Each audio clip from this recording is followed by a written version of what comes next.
తండ్రైనా ఒక బెస్త తల్లి బెస్త తండ్రి పెంచారనే నెపంతో అతన్ని శూద్రుని చేశారు కర్ణుని. కాబట్టి శూద్రుడు రాజ్యానికి అర్హుడు కాదు కాబట్టి వాని కవచ కుండలాలు తల్లి కన్న తల్లి తీసుకొచ్చి ఇచ్చింది. అంటే ఇది ఎంత ధర్మయుద్ధం ఆలోచించండి. యుద్ధం అయిపోయింది, పాండవులు గెలిచిండ్రు. ఇప్పుడు ఆకాశంలోంచి చూస్తున్నాడు బరబరీకుడు.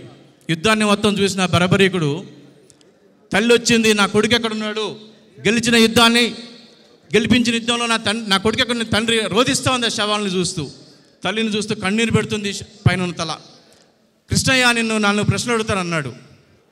అడుగు అన్నాడు. ఈ రాజ్యం ఎవరిది అన్నాడు. క్షత్రియులది అన్నాడు కృష్ణుడు. ఈ రాజ్యం ఎవరి కోసం అన్నాడు. క్షత్రియుల కోసం అన్నాడు కృష్ణుడు. మేమెవరం ఈ రాజ్యంలో అన్నాడు. మీరు బలి పశువులరా అన్నాడు. మేము బాగుపడేది ఎప్పుడు అన్నాడు. ఈ రాజ్యం మీకు వచ్చినప్పుడు అన్నాడు. ఈ రాజ్యం మాకు ఎప్పుడు వస్తుందని అడిగాడు. మీరు యుద్ధం చేసినప్పుడు అన్నాడు. మేము యుద్ధం ఎప్పుడు చేసినప్పుడు అన్నాడు. మీ యుద్ధం చేయాలని మీకు తెలిసినప్పుడు అన్నాడు.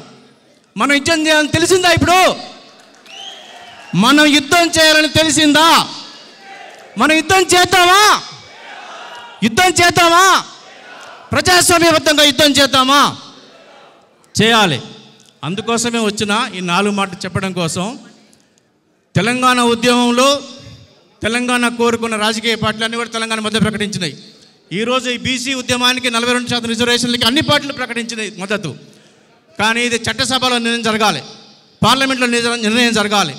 ఈ శీతాకాల సమావేశాల్లో ఎవరైతే ఇస్తామని మాట ఇచ్చారో ఆ కాంగ్రెస్ ఎంపీలు రాజీనామా చేసి పార్లమెంటును స్తంభింపజేయాలి.